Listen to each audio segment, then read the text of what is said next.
Muy buenas noches, bienvenidos a Opina Bogotá, el espacio para la opinión, el debate, las entrevistas de fondo en el canal Capital. Transmitimos a esta hora en señal abierta, plataformas digitales. Saludamos a todas las personas que nos siguen en Bogotá, en Cundinamarca. Tenemos audiencia en diferentes ciudades del país y también fuera del país. Esta noche vamos a hablar de uno de los temas que más impacto ha causado en este arranque del 2018 en Bogotá, y tiene que ver con la seguridad. Ha habido una serie de hechos de robos, de atracos en la ciudad que han preocupado a los ciudadanos, y las autoridades están en alerta, están dando respuesta. Y para hablar de este tema vamos a tener hoy a dos invitados muy importantes, los responsables de la seguridad en la ciudad. Erika Fontalvo, buenas noches. Hola Jessy, ¿qué tal? Muy buenas noches para usted, para nuestros televidentes en Bogotá, en Cundinamarca, en el centro del país. Gracias una vez más por estar en Opina Bogotá. Y dos casos puntualmente han causado indignación, no solo en nuestra capital, sino en todo el país.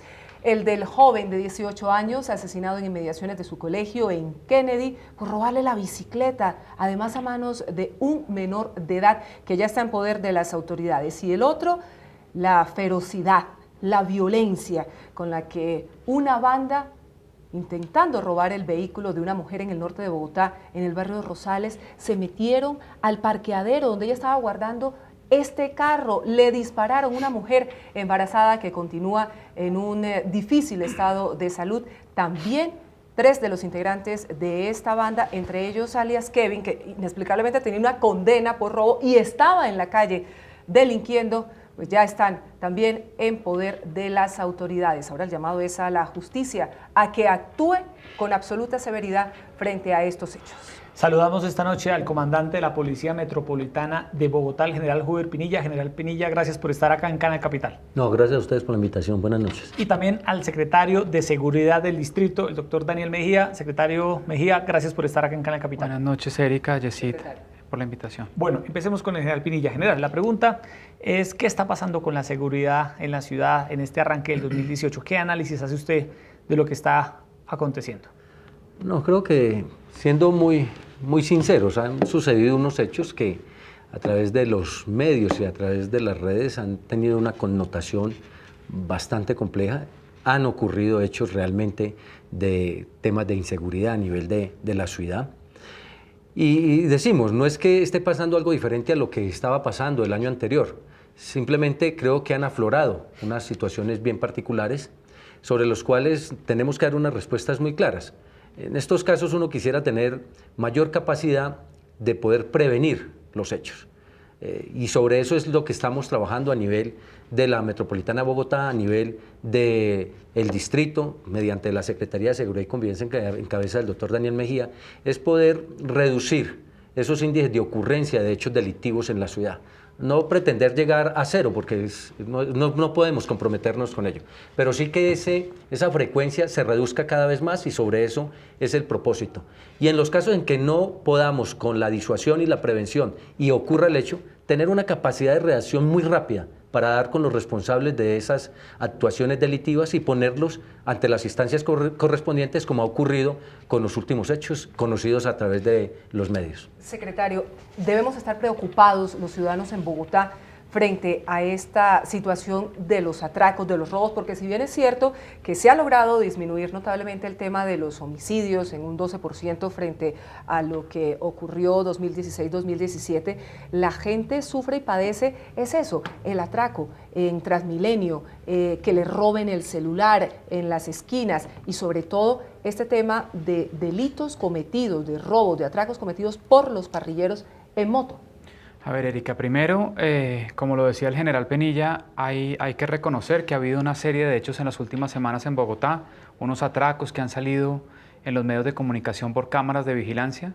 La Policía Metropolitana, la Fiscalía, en coordinación con la Administración Distrital, está dando los resultados, está reforzando la seguridad, haciendo labores preventivas, pero también dando con los responsables de estos hechos y mostrando que delinquir tiene un costo.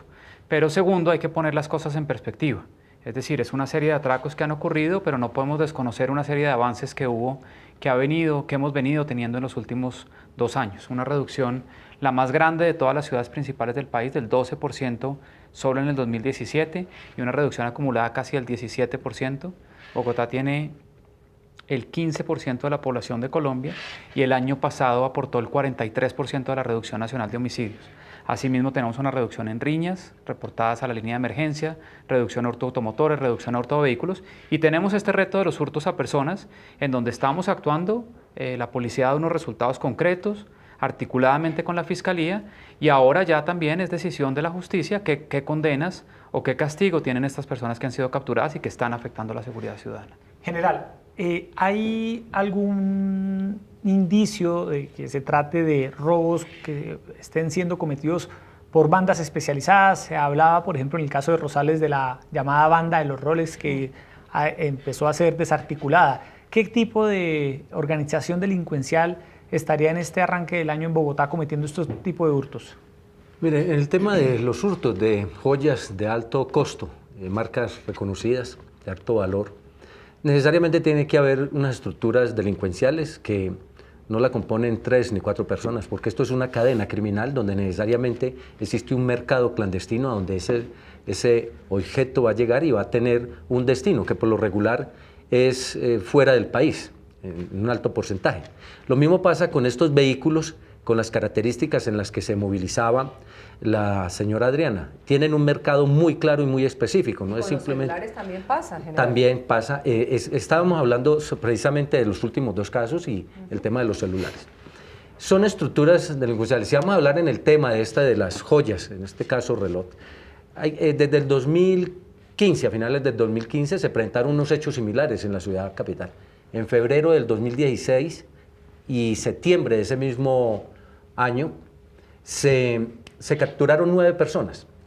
Necesariamente lo que pudo haber ocurrido, de acuerdo a los análisis, es que quedaron personas por fuera de esa investigación que no se conocieron, no se tuvieron los elementos materiales suficientes para vincularlos bajo estas medidas que dieron estas 9 capturas, y hubo una reorganización. Estas 2 personas que se capturaron en la ciudad de Bogotá en las últimas horas, que habían cometido este hurto a 2 ciudadanos dentro de un establecimiento de comidas en el norte de la ciudad, venían de Medellín. Esta es una estructura que opera sobre unos 4 ejes a nivel de las ciudades: Barranquilla, Bogotá, Bucaramanga, Cali, Medellín y tangencialmente Cali. Estos 2 venían de Medellín, permanecen durante 3-4 días en la ciudad sobre objetivos muy específicos y luego vuelven y se desplazan a la ciudad de Medellín, su ciudad de origen. Y vienen personas de otra ciudad porque evitan ser reconocidos como tal. Hay una estructura en la ciudad que les proporciona los medios de movilidad, las motocicletas, el armamento que utilizan para intimidar sus víctimas, y tienen quien les recepciona el objeto hurtado y ya lo saca al mercado. Erika, ahora que habla general de esta banda cuyos integrantes procedían de Medellín, general, en esto ha habido una cantidad de información y de desinformación. Por ejemplo, escuchábamos en los últimos días de personas intentando culpar a personas de procedencia de Venezuela, a venezolanos, como si estuvieran los venezolanos detrás de estos robos en la ciudad. Aclarémosle muy bien a la audiencia si realmente esto es verdad o hace parte de esta campaña de mentiras que uno ve constantemente en las redes. No, cuando afloran este tipo de situaciones empiezan a circular también una serie de versiones.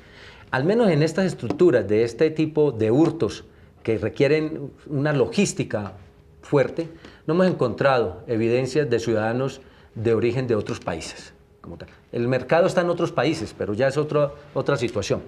Sí hemos tenido necesariamente y lamentablemente algunas situaciones con ciudadanos venezolanos que han sido capturados. Podríamos decir que el año anterior estuvo por encima de las 400 capturas de ciudadanos venezolanos en temas de hurtos de menor cuantía como tal.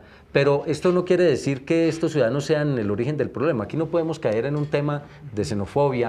No, la mayoría de los ciudadanos venezolanos vienen aquí a tratar de hacer las cosas como corresponden y cumpliendo con nuestra legislación y nuestra normatividad.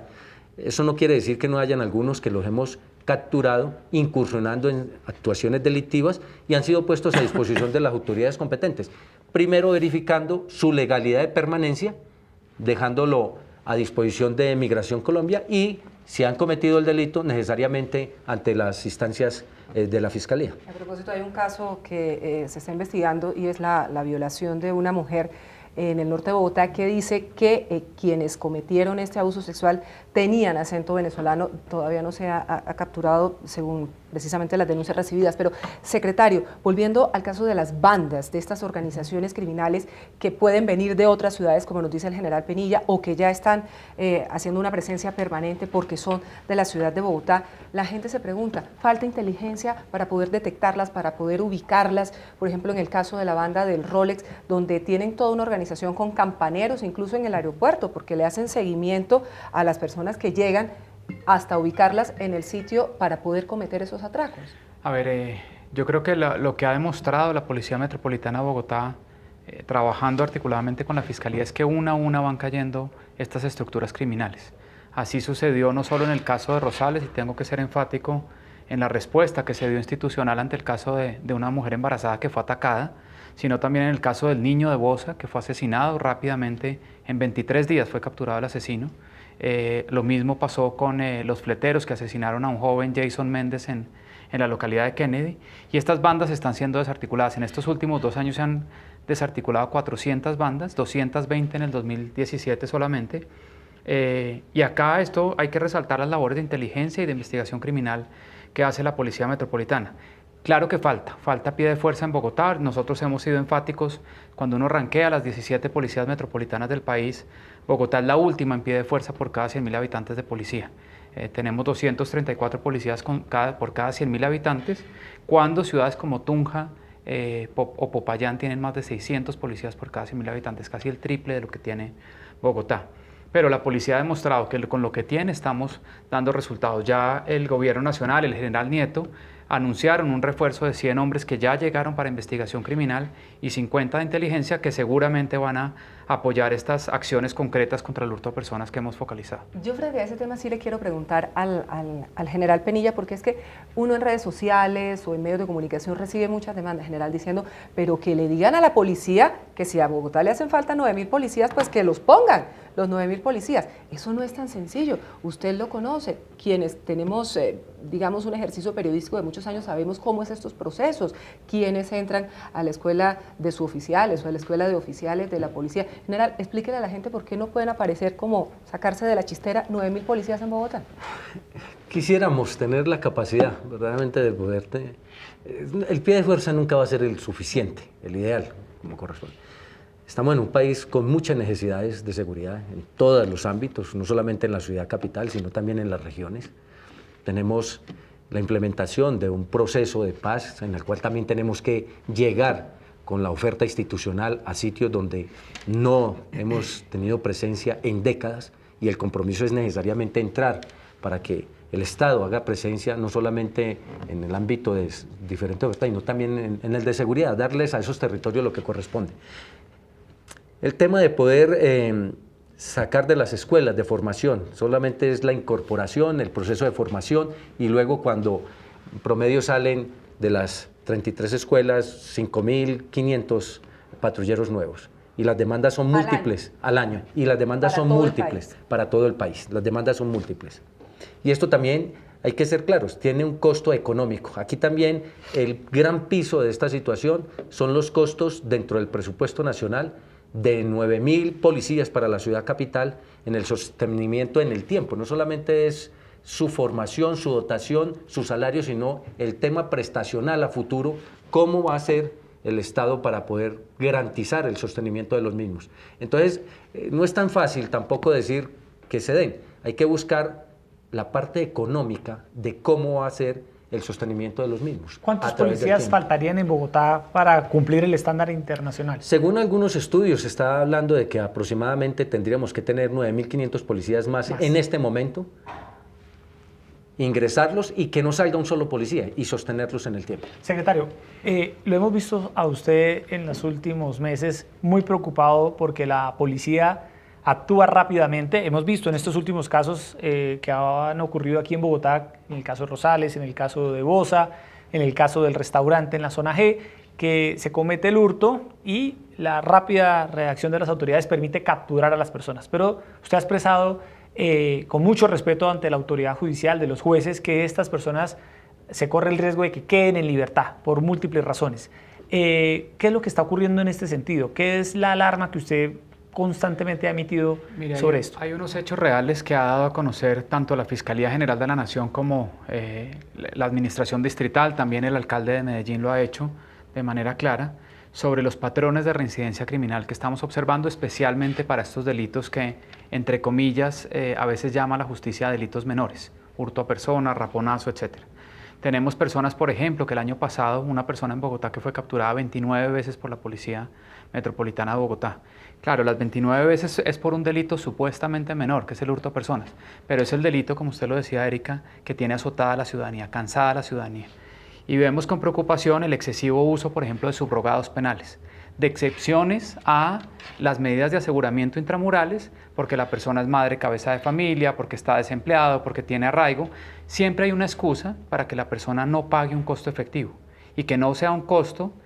Lo que estamos buscando es que ese costo que paguen los delincuentes no sean mayores a los que ya establece el Código Penal. Nadie está hablando de penas más altas, pero sí penas efectivas y que este tipo de delitos tengan un costo, porque no lo están teniendo. La gran mayoría de los delincuentes hurtando a mano armada muchas veces están saliendo en libertad a las pocas horas y eso tiene cansada a la ciudadanía. Yo creo que acá es un debate respetuoso con una información que ha dado a conocer la Fiscalía General, nosotros con unos patrones estadísticos de capturas que vemos con preocupación. Nadie está diciendo que todas las capturas que hace la Policía Metropolitana queden perfectamente hechas, a veces se cometen errores, pero estamos capacitando a la Policía Judicial, a los fiscales de la Seccional Bogotá, para que haya mejores informes de Policía Judicial, que se argumente ante un juez mejor la medida de aseguramiento, pero también esperamos una respuesta de la justicia. Esta mañana yo escuchaba al ministro de Justicia, me sorprendió muy positivamente la reacción de él, reconoce que hay unos problemas y que hay que hacer un trabajo con los jueces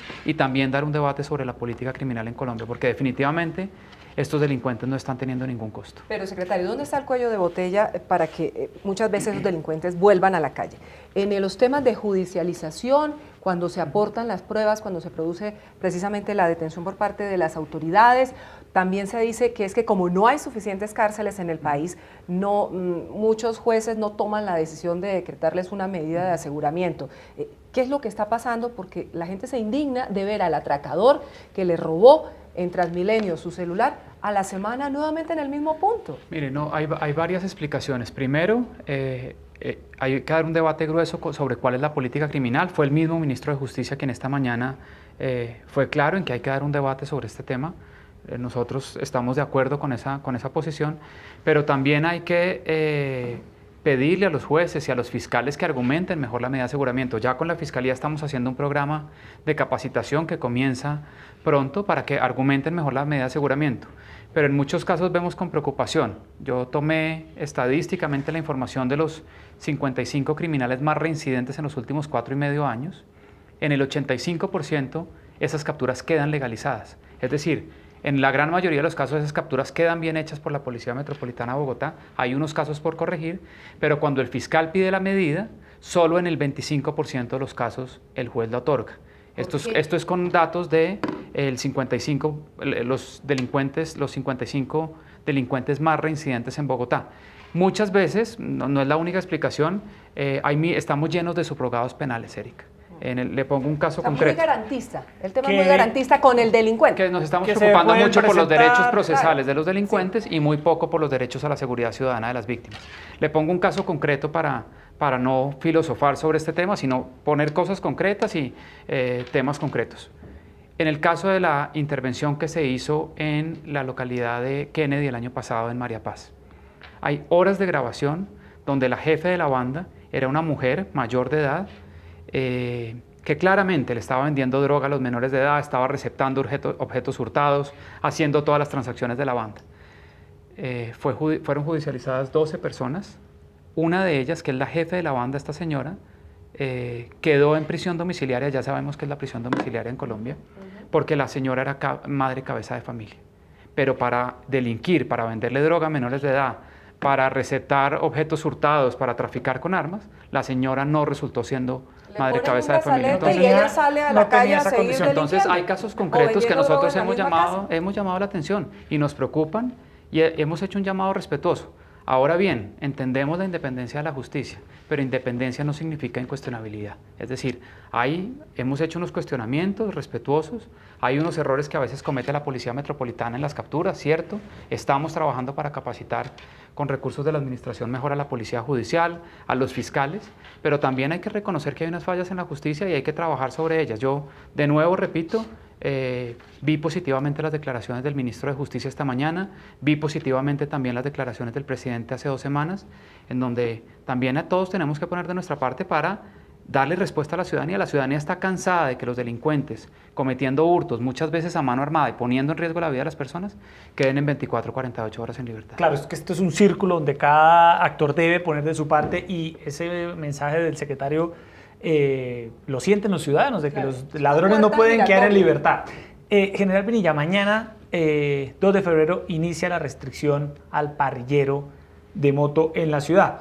Se extenderá por 3 meses. El alcalde y las autoridades han explicado que ha venido en aumento el robo usando este tipo de vehículos, sin estigmatizar a los motociclistas. La mayoría son personas que usan este medio de transporte para su trabajo y no son delincuentes, y la medida incluso se sectorizó en un cuadrante en especial y demás. ¿Qué se espera con esta medida general en las próximas semanas? ¿Qué expectativa tienen ustedes y cómo se va a controlar para que realmente se cumpla en el cuadrante que se acordó?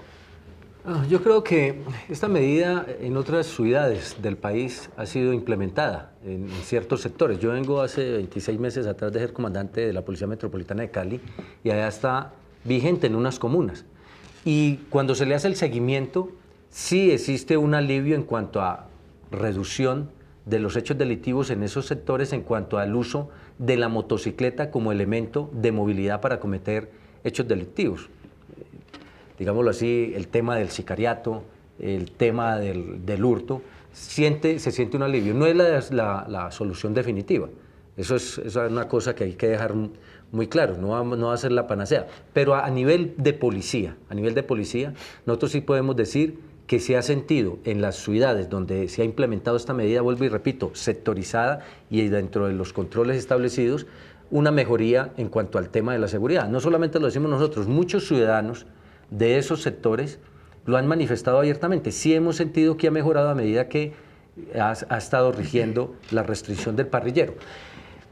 Nosotros esperamos, y usted ha sido muy claro, es una medida temporal. Durante esas semanas vamos a hacer un análisis, y el análisis nos va a decir claramente si ha valido o no ha valido la pena. Yo creo que nuestro alcalde ha sido muy claro también en ese sentido. Dice, no, necesariamente vamos a darle una respuesta, un clamor ante ciertas situaciones que se están presentando, y tengo la responsabilidad de dar al menos una respuesta en un sentido.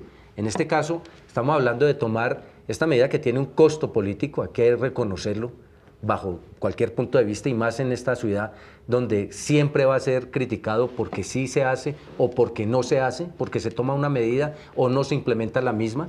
Y yo creo que hay que abonar la valentía en que se tome y que analicemos en el transcurso del tiempo los beneficios de la misma. Erika, porque es que mira las cifras. Todas las medidas se toman por seguridad, lo que sea, termina siendo políticas. Claro, mire unas cifras. Se pasó de hurtos usando motocicletas de 2.168 casos en el 2016. Se calcula que pueden ser más de 5.000 en el año 2017, es decir, un aumento de más del 100%. Sobre este tema, quería preguntarle, Erika, al secretario Daniel Mejía, en un primer momento se había hablado de una posible restricción general en toda la ciudad. Luego se focalizó. ¿Por qué se focalizó este cuadrante? ¿Con qué evidencia? ¿Y por qué se logró reducir a este sector? ¿Sabe por qué? Porque la gente del sur, secretario y general, dicen, ¿cómo así? Aquí no roban con parrillero, ¿por qué solo en un determinado cuadrante en Bogotá? E incluso están pidiendo que se amplíe a toda la ciudad en una segunda etapa cuando una vez se revise la medida. Mire, esta es una medida que venimos estudiando desde noviembre, diciembre del año pasado en los consejos de seguridad, con la policía, con las estadísticas. Acá inicialmente se planteó en toda la ciudad como una respuesta, hubo unas reuniones con los motociclistas, se evaluaron los costos que esto podía tener, y realmente el área que se escogió, que va entre la avenida 1 de Mayo y la calle 100 de la avenida Carrera 68 hacia los Cerros Orientales, es un cuadrante que cubre el 15% de la ciudad, y en ese cuadrante se concentran un poco más del 50% de los incidentes de hurto cometidos bajo esta modalidad. Acá, cuando publicamos el proyecto de decreto, La gran mayoría de los comentarios que recibimos es, por favor, expándanla en tal zona, en Bosa Porvenir, en Suba, Rincón, en Usaquén nos pidieron también mucho que la expandiéramos. Acá vamos a tomar, como decía el general Penilla, este cuadrante inicial, vamos a evaluar cómo evoluciona el hurto, pero también hay que decir que esta es una medida adicional a otras que se vienen tomando, como fortalecer las labores de investigación e inteligencia contra estas estructuras criminales que vienen utilizando esta modalidad de hurto, hacer mayores labores de prevención en diferentes zonas de la ciudad, en el Restrepo, en las zonas que les mencioné en Bosa y en Suba, donde hay puntos calientes de esta modalidad de hurto. Son medidas complementarias, esta es una medida temporal específicamente y tenemos necesariamente que seguir haciendo las labores de prevención. Secretario, ¿dónde se están poniendo las cámaras? Porque usted habla de medidas complementarias y la gente también reclama que haya mayor número de cámaras en Bogotá para que se pueda identificar, primero como una medida disuasoria, pero sobre todo que se pueda identificar al bandido, a ese delincuente que está haciendo de las suyas, porque antes las cámaras aquí no servían, estaban simplemente de adorno. Mire, Erika, cuando recibió el alcalde la administración, el alcalde Enrique Peñalosa la administración en Bogotá, había 267 cámaras funcionando. En ese momento, el 1 de enero del 2016, en Medellín y Cali, el general Penilla no me deja mentir, había más de 1.300 cámaras en cada una de esas ciudades, teniendo Medellín una tercera o menos proporción de la población y Cali una quinta parte de la población de Bogotá. En este momento tenemos 1.635 cámaras al martes de esta semana. A mí todos los martes me pasan reportes, estamos a un ritmo de instalación de cámaras de entre 15 y 17 cámaras diarias nuevas que estamos instalando. Esas 267 cámaras que, si uno divide la Bogotá entre el sur y el norte, cuando llegamos, menos del 30% estaban instaladas en el sur y más del 70% estaban instaladas en el norte. Hoy esa proporción se invirtió. Tenemos más del 65% instaladas en las localidades del sur y el centro de la ciudad y cerca del 30 y pico % en las localidades del norte. Lo mismo ocurre con las motos que le hemos entregado a la Policía Metropolitana de Bogotá. Más de 1.400 motos, ya con una renovación de cerca del 50% del parque automotor. Esa es una decisión operativa que toma la Policía Metropolitana. Se han venido asignando proporcionalmente a las localidades con más problemas de criminalidad. Ciudad Bolívar, Kennedy, Suba y localidades que tienen problemas graves. Y cuando uno mira las cifras de homicidios, en las localidades que más se han reducido los homicidios, es precisamente en esas 3 localidades del centro de la ciudad, Santa Fe, Mártires y Candelaria, con reducciones entre el 25 y el 31%, depende de la localidad, 25% en Ciudad Bolívar en los últimos 2 años, pero en el norte también hemos visto unas reducciones superiores al 10-12%. Entonces, estamos trabajando para cubrir todo Bogotá. Este año tenemos ya compradas con presupuesto del año pasado, licitaciones ya adjudicadas, más de 2.000 cámaras extra, es decir, deberíamos terminar este año con cerca de 3.600, 3.800 cámaras, que no solo están instaladas, tienen grabación local, sino que están conectadas al centro de comando y control y, dependiendo de la localidad en donde queden, al comando operativo de la Policía Metropolitana de Bogotá. Invertimos el año pasado en mejorar el monitoreo que tiene la Policía Metropolitana de esas cámaras, cerca de 12.000 millones de pesos solo en los 4 comandos operativos, en los centros de monitoreo de los comandos operativos. Y muy importante, hay que decirlo, relacionado con esta pregunta de cámaras, una cosa es monitorear a ojo 267 cámaras, eso se puede hacer. Pero ya cuando hablamos de 1.600 hoy, o más de 3.600 al finalizar este año, había que adquirir unas tecnologías, un software de analítica de video, que permita hacer un monitoreo mucho más eficiente, tecnológico de las cámaras de vigilancia, detectar patrones sospechosos, poder seguir un carro que ha cometido un delito a lo largo de diferentes cámaras que están instaladas en Bogotá, y ese software ya se adquirió y viene en proceso de instalación en el primer semestre de este año. General, a raíz de los hechos lamentables de atentados que se ha atribuido incluso el propio ELN en la costa, en Barranquilla, en Soledad.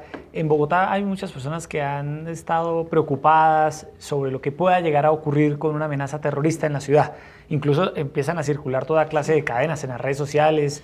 Hubo un episodio, Erika, en la plazoleta de la Universidad del Rosario, que desató alarma. ¿Qué decirle a la ciudadanía sobre este tema de inteligencia, sobre posibles hechos que puedan cometer guerrilleros del ELN o de otros grupos en la ciudad?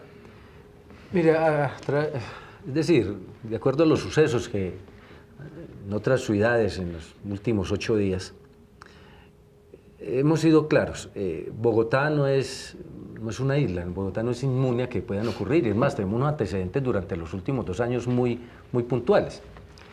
Lo cierto es que a nivel de inteligencia institucional y como comandante de la Policía de Bogotá puedo decir que no hay ningún fundamento comprobado en este momento que nos permita decir que se viene una oleada terrorista en la ciudad, en sitios de aglomeración. En las últimas 48 horas hemos desvirtuado 9 noticias o informaciones de objetos o elementos sospechosos en diferentes lugares de la ciudad. Todos los 9 han sido verificados y han sido desvirtuados, inclusive el de la Plaza del Rosario, donde por protocolos el personal técnico utilizó un elemento que causa un ruido y algunas cadenas dijeron que sí era que había ocurrido una explosión de un elemento. No, fue el elemento utilizado por los técnicos de antiexplosivos por un protocolo de seguridad. Eso fue lo que causó el ruido que se escuchó en ese ¿Y esas sector 9 de la llamadas ciudad. es algo habitual? ¿Ese es el porcentaje que suelen recibir o se ha incrementado? Se ha incrementado a partir del momento de la ocurrencia de hechos en otras regiones del país. Sí ha habido yo lo tengo que decir claramente, unos hechos que ocurrieron en el 2015, donde se presentaron unas capturas de unas personas que posteriormente fueron dejados en libertad a mediados del 2016. Se han presentado unos hechos en los cuales se produjo la captura de una estructura del MRP que tiene unos vínculos ideológicos totalmente establecidos con ELN. Hemos encontrado dentro... ¿Eso está desarticulado, ese frente urbano aquí en Bogotá? Hay que, al menos esta célula que incurrió en esos hechos tan lamentables, sí, pero el conocimiento nos indica que trabajan por unas triadas independientes. Necesariamente hay personas que no conocemos que todavía permanecen dentro de este accionar. Y la persona que fue capturada en Barranquilla después del atentado a las instalaciones de la estación San José, era una persona que dentro de unos documentos que se habían podido analizar en el año 2015, ya figuraba dentro de unas documentaciones mencionado en esa... A raíz de ese caso, secretario, ¿y qué quedó lo del Andino? Lo del hecho del Andino, ¿qué avances ha mostrado la investigación, el seguimiento que ustedes desde el distrito le han hecho a ese caso que fue de un impacto muy fuerte en Bogotá? A ver, ese es un caso en el que se dio una rápida respuesta. Las personas, 11 de 12 personas que tenían orden de captura fueron capturadas en cuestión de días. Personas que estuvieron directamente vinculadas, fueron legalizadas las capturas.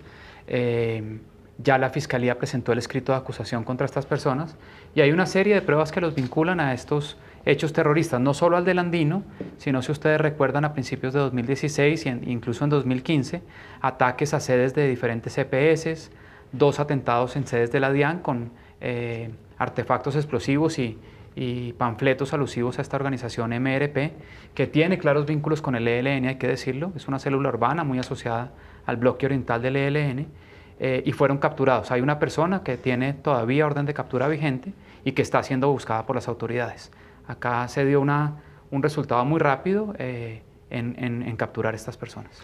Secretario. Perdón, pero si señor, quisiera, y me excusa, referente a la pregunta anterior, entonces el mensaje es: no existe ninguna información cierta, con fundamento, a nivel de las autoridades y organismos de seguridad sobre la posibilidad en Bogotá. Eso no quiere decir que no estemos en un estado de alerta general. El objetivo de esos atentados últimos ocurrió en el país ha sido claramente la policía, sus integrantes y sus instalaciones. Por lo tanto, la alerta es a nivel nacional. Agradecemos toda la información que nos puedan proporcionar los ciudadanos, porque en ese estado de alerta es fundamental la información que nos puedan ellos proporcionar para anticiparnos o para confirmar o desvirtuar qué es lo que ellos consideran que debemos nosotros conocer. Eso es fundamental en esta tarea. Sin duda. Secretario, volviendo a ese caso del Andino, usted habla de que en este momento hay 1.635 cámaras en Bogotá. ¿Qué pasó con ese trabajo articulado que se estaba haciendo con lugares o centros comerciales privados, como por ejemplo el Andino, para que también incorporaran cámaras y se ampliara cada vez más la red de cámaras, no solo en las calles, sino también en sitios como este? Ese es un tema en el que venimos trabajando paralelo a la instalación de cada cámara que pertenece al distrito y es operada en el Centro de Comando y Control en conjunto con la Policía Metropolitana. Venimos trabajando con casi 22 centros comerciales en la interconexión de las cámaras perimetrales que ellos tienen. Nosotros no podemos tener acceso, obviamente, a las cámaras internas de los centros comerciales, pero sí a las cámaras perimetrales. Asimismo, se viene trabajando con Corabastos, en el estadio del Campín acabamos de instalar 58 cámaras, 4 en las esquinas exteriores, una en cada una de las 48 puertas de entrada y 4 cámaras internas que miran todas las tribunas del estadio para hacerle monitoreo. En muchas zonas de Bogotá, en muchos sitios, lugares de aglomeración masiva, en las entradas de Bogotá, estamos instalando cámaras, pero es muy importante hacerle una invitación a los ciudadanos a que cualquier cámara que ellos instalen observando el espacio público sirve para la investigación criminal. ¿Y la pueden conectar con el C4? No, esa no es conectable porque es muy costoso tener un canal exclusivo de conexión, pero si tienen grabación local, les sirve mucho a las autoridades judiciales y les pongo de nuevo un caso concreto. El asesinato de Jason Méndez a mano de 2 fleteros. Una cámara privada que había en el lugar de los hechos permitió que la Policía Metropolitana, las unidades de investigación criminal, sacaran unas fotos, ofrecieran una recompensa y a partir de esas fotos que se obtuvieron de cámaras privadas, se dio con la captura de las 2 personas. Lo mismo en el caso de la señora Rosales. Una cámara privada al interior del edificio captó unas imágenes de 3 personas, se ofreció una recompensa y ya esas 3 personas fueron capturadas. Entonces es una invitación a los ciudadanos. Primero, la administración distrital está con Ahí apoyo estamos del viendo Consejo. las imágenes del caso de Rosales. Con apoyo del Indignante, Consejo se ha incrementado mucho el presupuesto para seguridad, hemos triplicado el presupuesto para seguridad, para el sistema de videovigilancia de la ciudad. No queremos hablar de cámaras, sino de un sistema integrado de videovigilancia, pero cualquier cámara que también complemente los privados, los edificios, los centros comerciales, nos sirve. En colegios hemos instalado más de 150 cámaras en algunos entornos escolares, vamos a continuar protegiendo los entornos escolares y es importante que la ciudadanía colabore entregando esos videos. A veces tenemos problemas en este momento, hoy estamos teniendo una dificultad para que nos entreguen un video de un caso muy reciente. Espero que casos de atracos en el aeropuerto. Hay que decirlo, estamos teniendo trabas para la obtención de esos videos, que está asociado, que está haciendo difícil que los entreguen. Entonces, hacer un llamado también, de nuevo respetuoso, a empresas como la que opera el aeropuerto, para que facilite a los investigadores de Policía Judicial, que fueron quienes pidieron estos videos, que los faciliten de manera rápida. No puede ser ¿qué argumentan, secretario? Qué pena. ¿Qué argumentan para no entregar un video? Están poniendo las cosas difíciles, siempre se obtienen con la misma orden de Policía Judicial y ahora resulta que no nos quieren entregar ese video, nos están diciendo que se necesitan una serie de documentos. Mientras tanto, estas personas que han cometido esos atracos demoran la investigación. Eso sí es el mundo al revés, Erika. En el aeropuerto se busca desmantelar bandas dedicadas a los robos y las empresas, en este caso PAIN, que administra el aeropuerto, pues le pone trabas para que las autoridades puedan identificar a las bandas. También es muy difícil. Porque eso general realmente sí da resultados. Ustedes que están ahí permanentemente monitoreando esas cámaras pueden encontrar material que resulta muy útil para ubicar, para identificar, porque como eso está todo conectado como con los archivos, la documentación que tiene la policía para dar con esa persona, evidentemente, y establecer sus antecedentes. Es decir, sí sirve, sí es útil. Mire, en primera instancia, estos sistemas, fuera de ser disuasivos, son fundamentales en el momento de esclarecer un hecho que tuvo ocurrencia. Es fundamental. Una imagen, una grabación dice mucho, y fundamentalmente para poder sustentar un caso ante las instancias correspondientes es demoledor. Contra eso no hay nada que hacer, como veíamos ahora en las imágenes que se podían observar que usted utilizó un término muy claro, indignante lo que se ve en esto. Por lo tanto, uno esperaría que esas imágenes también sean fundamento para las personas que les corresponde tomar decisiones de fondo para que el castigo o la medida a tomar sea consecuente con la gravedad de lo que se ha realizado. Hay alguna inquietud, sobre todo sobre el tema de las imágenes, que por qué una persona que teniendo orden de captura todavía deambulando en las calles y hasta que no llega a cometer un hecho de estos en los cuales toda la sociedad en bloque exige que verdaderamente se dé un resultado, porque esperamos llegar hasta esas instancias cuando podíamos haber tomado unas medidas con anterioridad y de pronto habernos evitado cierto tipo de situaciones. Es como el punto y el debate al cual tendríamos que estar llegando también, pero los sistemas son fundamentales. Poder tener esos controles, no solamente aquí, en cualquier gran ciudad del mundo y como sociedad, estos sistemas son fundamentales para garantizar convivencia y seguridad de los ciudadanos. La seguridad de la ciudad está por encima de todo, es un derecho fundamental y un llamado aquí que le hacemos desde este espacio a OPAIN para que suministre las imágenes del aeropuerto si van a permitir desmantelar una banda que está atracando precisamente a los pasajeros. Secretario, quería preguntarle por un tema a raíz de casos recientes como el del niño ciclista en Bosa, y es que están implicados menores de edad en hechos delictivos, no solo en robos, sino también en asesinatos. ¿Qué está pasando con los menores de edad? ¿Y no habría que hacer quizá algunas reformas a la legislación vigente para endurecer los castigos contra estas personas? Porque muchas bandas acuden... Erika, porque muchas bandas acuden a los menores de edad porque saben que el riesgo que enfrentan es menor. Mire, este menor que fue aprendido por las autoridades tras el asesinato de un joven de 18 años en Kennedy ya tenía antecedentes. No solo era menor de edad, sino que ya tenía un antecedente del 2015 por hurto agravado, es decir, un hurto cometido con un arma blanca. Tendría 14 años, acá hay, 15 años, acá hay una evidencia que se ha mostrado, hay un trabajo de Ana María Ibáñez y Catherine Rodríguez, que son profesoras de la Facultad de Economía de la Universidad de los Andes, que muestran que tras la entrada del sistema de responsabilidad penal adolescente en Colombia, hubo un aumento del involucramiento de menores de edad en actividades delictivas. Esta es una de las cosas que pasa a veces con la legislación, que quiere proteger a un grupo poblacional, pero no se da cuenta que por efectos colaterales termina, por el contrario, desprotegiéndolo. ¿Y por qué esa relación causa-efecto que porque encuentran precisamente las las estructuras criminales o ellos ahí mismos se dan estamos viendo cuenta. esas imágenes correspondían a qué punto, secretario. Esto es en la localidad de Kennedy, Sí, cerca del ahí está colegio ubicada, ¿en INEM. dónde? Esta es una cámara privada que había en el lugar, cerca del colegio INEM, en la localidad de Kennedy, que de nuevo muestran que estas imágenes sirven para la investigación criminal y dar con los otros 3 individuos que se vieron inmersos en este homicidio de este joven de 18 años.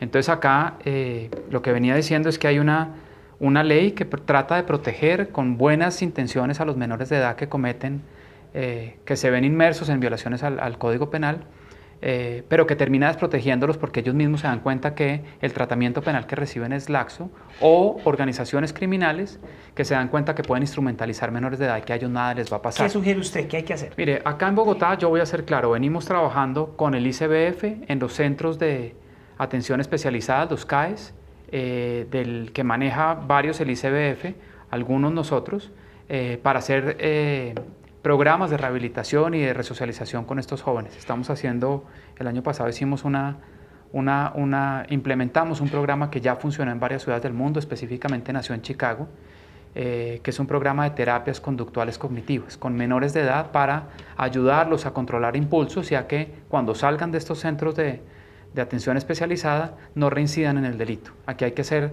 campañas de prevención, de resocialización con los jóvenes, pero también hay un debate abierto que yo creo que es sano dar sobre la edad de imputabilidad penal y qué jóvenes y si ellos son responsables, a partir de qué edad son responsables por delitos graves. ¿A partir de qué edad? 14 años. ¿Y cuál sería la idea? No, aquí hay un debate público que han planteado varios, incluso candidatos presidenciales, sí, señores, académicos, hay unos trabajos académicos que hay que revisar la evidencia y mirar qué tipo de pena reciben estas personas. Hay un hecho que aquí sí voy a tomar postura, y es que un joven que recibe una condena en un centro de atención especializada, que se envía a un centro de atención especializada a los 17 años, como este joven, que está a 8 meses de cumplir la mayoría de edad.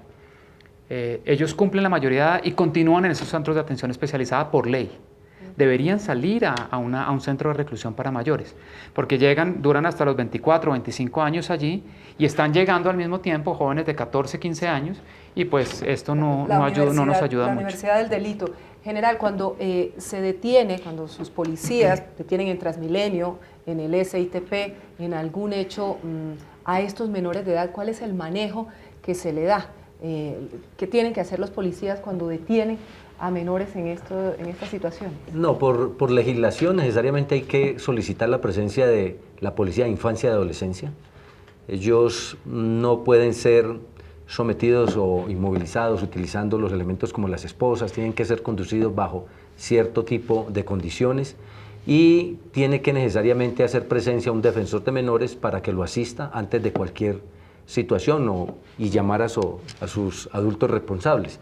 Es una legislación sobre la cual, como lo dice el doctor Daniel, trata de protegerlos, pero que definitivamente la experiencia nos indica que también los pone en un estado de vulnerabilidad ante cierto tipo de situaciones que vive nuestra sociedad. Por ejemplo, frente a 2, 3, 5 personas que ustedes detienen un día.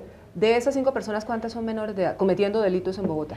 Perfectamente pueden ser 3. 3 menores de edad. 3. Porcentaje muy alto. No, es muy complejo. La es un mayoría. tema muy De complejo 5 o 3, la mayoría. Pero aquí Sí. también hay que hacer un llamado a los padres de familia. Sin duda.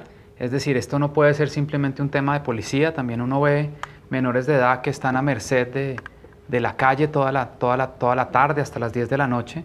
Entonces también hay muchos padres que no están realmente monitoreando qué están haciendo sus hijos, en qué están involucrados, y hay que hacer un tema asociado a llamado. consumo de drogas también Un tema desde también muy, asociado a muy consumo. niños, ¿no? Muy 10, ligado. 11 años que los jíbaros rodean los colegios, les ofrecen precisamente la droga, los enganchan y ahí ya los introducen al mundo delincuencial. Exactamente. Erika, hemos hablado de varios casos aquí, se nos empieza a acabar el tiempo, hablamos del caso de Rosales, del caso del niño ciclista. Otro caso en Autopista Norte de una persona que actuando por su propia mano, justicia por mano propia, Pero más que justicia por mano propia, yo creo que intentó, fue una reacción. exacto, proteger a una mujer. Una Ese escolta de caso, la ¿qué fue lo que UNP? ocurrió, secretario, y en qué está? Unos atracadores se acercan a un vehículo, había un trancón en la 106 con Autopista Norte, rompen el vidrio de este vehículo, la mujer ya fue entrevistada y relató estos hechos, y una escolta de la UNP que venía con una persona detrás, reaccionó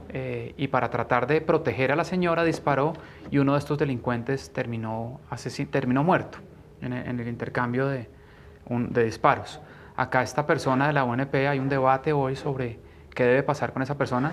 Él estaba actuando en protección de una mujer que estaba siendo vulnerada y que probablemente podía terminar igual que la señora del barrio Rosales. ¿Cuál es su postura en ese caso? ¿Esta persona actuó en legítima defensa de, En de una legítima víctima? defensa de un tercero. En legítima defensa de un tercero, y yo creo que acá también tenemos que ser sensatos a la hora de evaluar estos casos. Ya será la justicia la que determine, la fiscalía y los jueces quienes determinen qué pasa con esta escolta, pero yo creo que tenemos que hacer un llamado a la sensatez con estos temas. Este señor escolta de la UNP estaba actuando en defensa de una persona cuya vida estaba corriendo riesgo.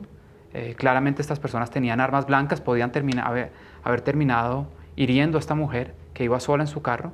Entonces ya será los jueces y la justicia quien determine qué pasa con esta persona. Lo que ocurre con eso, secretario y general Penilla, es que una persona que ve eso, que dice que a este señor le van a dar de 2 a 6 años de cárcel, ve un atraco, ve un hecho delictivo y no se mete. Entonces crece la indiferencia y la falta de solidaridad en la ciudad de Bogotá y en muchas otras partes del país, y eso sí sería extremadamente lamentable. General Penilla, hay un tema recurrente también que tiene que ver con Transmilenio, con el sistema de transporte masivo que recibe más de 2.400.000 personas cada día. La gente se queja de que la policía no actúa y que se la pasa chateando, que los policías que están ahí no cumplen con su labor. ¿Cuáles son los resultados frente a Transmilenio? ¿Qué es lo que está pasando en el sistema? No, yo creo que la seguridad en el transporte masivo, en el sistema de transporte masivo ha ido mejorando. Tenemos unas falencias que parten, como usted lo ha mencionado, de pronto del comportamiento de las policías que deben de prestar un servicio durante unas horas y que de pronto en ocasiones se ven en un estado de descuido, llamémoslo así, de su actividad. En las últimas horas se ha incrementado, son 100 policías que han llegado para prestar exclusivamente labores de vigilancia y control. Hay hoy en Transmilenio? Estamos hablando de 700 aproximadamente profesionales. Hay un personal que es el tema de los auxiliares de policía. Más los agentes de civil, la estrategia se mantiene, ¿cierto? Se mantiene. Estos 100 que estoy mencionando, 20 de ellos van a estar cumpliendo de manera de civil, como se llama, su actividad de vigilancia y control dentro del sistema. Nosotros quisiéramos necesariamente blindar el sistema. Ahí lo que más se da es el famoso hurto mediante la modalidad cosquilleo. O sea, la persona no se da cuenta en qué momento se le sustrae su elemento, el celular, su billetera o algún elemento de su pertenencia. Por lo tanto, allí hay que ser muy efectivos en poder, porque esos son, digámoslo así, bandas que los conforman a veces hasta 15 personas de ambos géneros, hombres y mujeres, en algunas ocasiones de edad avanzada. Y esto es lo que nosotros en labores de inteligencia es poderlas ubicar, hacer un proceso sostenido con la Fiscalía General de la Nación y ser contundente en las pruebas que presentemos al momento en que se produzcan las capturas. Pero el sistema es un poco deficiente, tenemos que decirlo. Es algo sobre lo cual, porque en otras ciudades del mundo el sistema de cámaras en los sistemas de transporte masivo es fundamental para poder desde el lugar de monitoreo observar cuando las víctimas son sustraídos sus elementos y que ella no se da cuenta, pero de un lugar a otro ya la policía ha tenido conocimiento mediante esas imágenes y en la próxima estación simplemente actúan capturando a la persona y sustrayéndolo del sistema. Últimas. ¿Y qué se podría hacer entonces en ese tema Esta es la prioridad número 1 en la instalación de cámaras de este año. Hay muchas estaciones que tienen cámaras, hay que ponerle más cámaras a las estaciones que ya tienen y definitivamente todos los portales y las estaciones de Transmilenio deben tener cámaras de videovigilancia. Como decía el general Penilla, este año vienen 2000 y pico de cámaras que vamos a instalar y uno de los puntos más prioritarios en este momento es, como lo ha dicho el alcalde Enrique Peñalosa, es blindar todas las estaciones y portales de Transmilenio con más cámaras. Debería quedar todo registrado para facilitar precisamente ese trabajo de las autoridades. Erika, antes de despedirnos, la seguridad de los taxistas. Sí. Han expresado preocupación, casos de taxistas que han sido asesinados, hurtados, general, en ese tema, Pero, ¿qué se está haciendo? Y sobre todo mucha claridad si son o no son taxistas, porque es que el gremio también debe ser consciente que desafortunadamente, de acuerdo con los últimos casos conocidos, hay unos señores que sí son taxistas y otros que, bueno, habría que definir si lo son o no lo son. Sí. Igual, cualquier vida evidentemente no se debe perder, pero ser catalogados como taxistas, en general, ¿ustedes qué han podido establecer? No, por petición de los mismos gremios, se han llevado a cabo unas mesas de trabajo. Ellos han hecho unas solicitudes de acompañamiento tendientes a mejorar su propia seguridad ante acontecimientos de inseguridad de los que han sido víctimas. Partimos de ahí, que la mayoría son personas que cumplen dentro de lo que está establecido y son personas de bien que cumplen con esta actividad de la manera más honesta posible. Sí se han visto unos casos últimamente en los cuales personas que han sido sorprendidos en diferentes actividades delictivas y han estado dentro del gremio, pero que se les ha facilitado esos ingresos. Hemos tenido homicidios de personas que están cumpliendo la actividad de taxistas, pero cuando miramos que es personas con brazalete de control del IMPEC que deberían estar mediante una medida domiciliaria recluidos en un domicilio sin salir, pero que en las noches salen a conducir un vehículo de estos y uno se pregunta, bueno, ¿en manos de quién puede estar un ciudadano que toma un vehículo de estos en cualquier lugar de la ciudad y es transportado por una persona que está cumpliendo una condena por hurto agravado, de pronto también con consecuencias y lesiones para las personas que fueron víctimas? Una mujer resultó herida cuando aparentemente en un ajuste de cuentas le dispararon a una persona que estaba manejando un taxi y que tenía también un prontuario delictivo. Totalmente. Ellos están haciendo una tarea de tratar de depurar este tipo de situaciones. A veces se les sale del control porque personas que simplemente le entregan su vehículo de servicio público a un tercero para que lo trabaje durante determinadas horas. Y allí estamos con ellos haciendo unas tareas para minimizar estos riesgos. Ellos están solicitando que se les asista, que se les acompañe para mejorar en esa tarea. ¿Hay gente para eso, general? Necesariamente tenemos, cuando hablamos del pie de fuerza de las unidades, claro, el ideal es lo que hablamos al comienzo del programa, pero con lo que tenemos en el momento y los resultados que se han dado, necesariamente el mensaje es que sí tenemos cómo cumplir esa tarea, queremos seguir mejorando, ya hay un compromiso por parte del gobierno, de nuestro presidente, del señor ministro, de nuestro director general, para que en las próximas semanas lleguen nuevas unidades a la unidad que nos va a permitir necesariamente tener mayor capacidad. General, gracias por estar en Canal Capital. Un mensaje de tranquilidad a los ciudadanos que han estado muy preocupados, usted lo ha visto estas últimas semanas.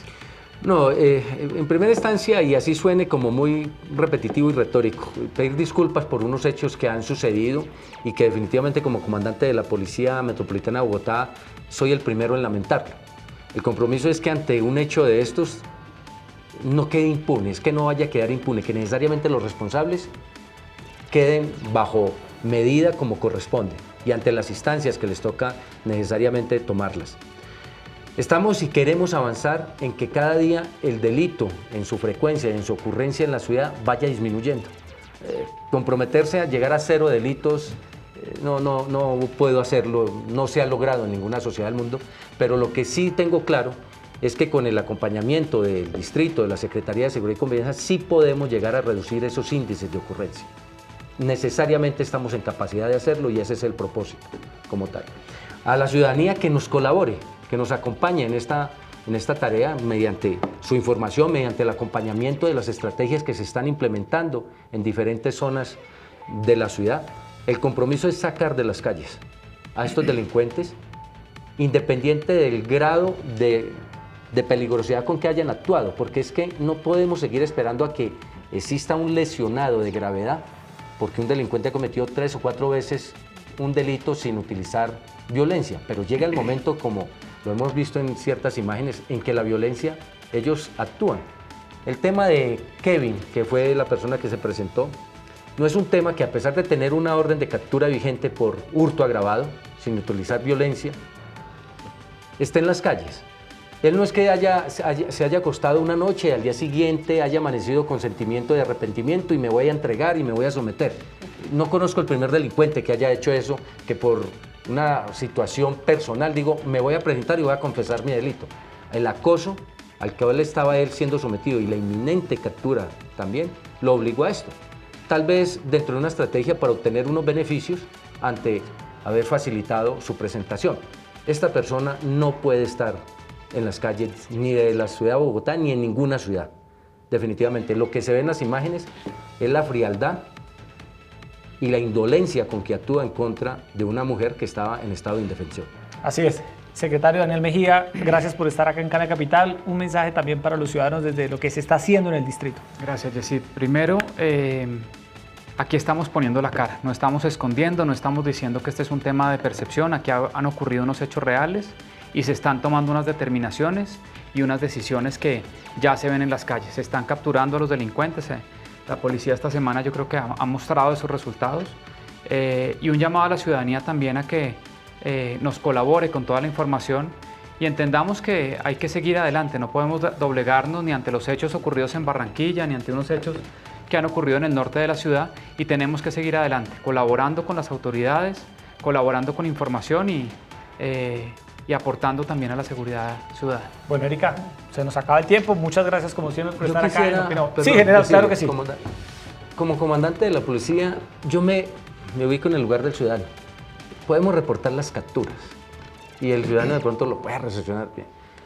Pero yo como ciudadano diría, no me interesa tanto esas capturas, me interesa que no pasen las cosas. Tenemos que apuntarle a eso y aquí es fundamental que todos como sociedad podamos tener ese objetivo. Yo como ciudadano pediría, sí, lo capturaron muy bien y es merecido, pero lo que yo quisiera es que no ocurrieran más, hechos. Hacia allá es que tenemos que ir avanzando como tal. Y como comandante de la Policía Metropolitana de Bogotá quiero acercarme cada día más a eso. Quiero llegar cada día a acercarme un poco más a ese objetivo. Así es, general. Muchas gracias, Erika. Muy buenas noches. Muy buenas noches, Yesid. Y hay que denunciar, porque no basta solo con quejarnos sobre la inseguridad en Bogotá y dejar que los delincuentes sigan haciendo de las suyas. Si usted denuncia, seguramente le va a ayudar a las autoridades a que esas bandas y que esos delincuentes salgan de las calles de Bogotá. Y no creer en esas cadenas falsas de desinformación que se aprovechan de algunos hechos en la ciudad para generar zozobra. Gracias a todos por estar acá en Opina Bogotá. El próximo lunes, como siempre, 8:30 p.m. con un tema de alto interés para la ciudad y el país. Muy buenas noches. Gracias.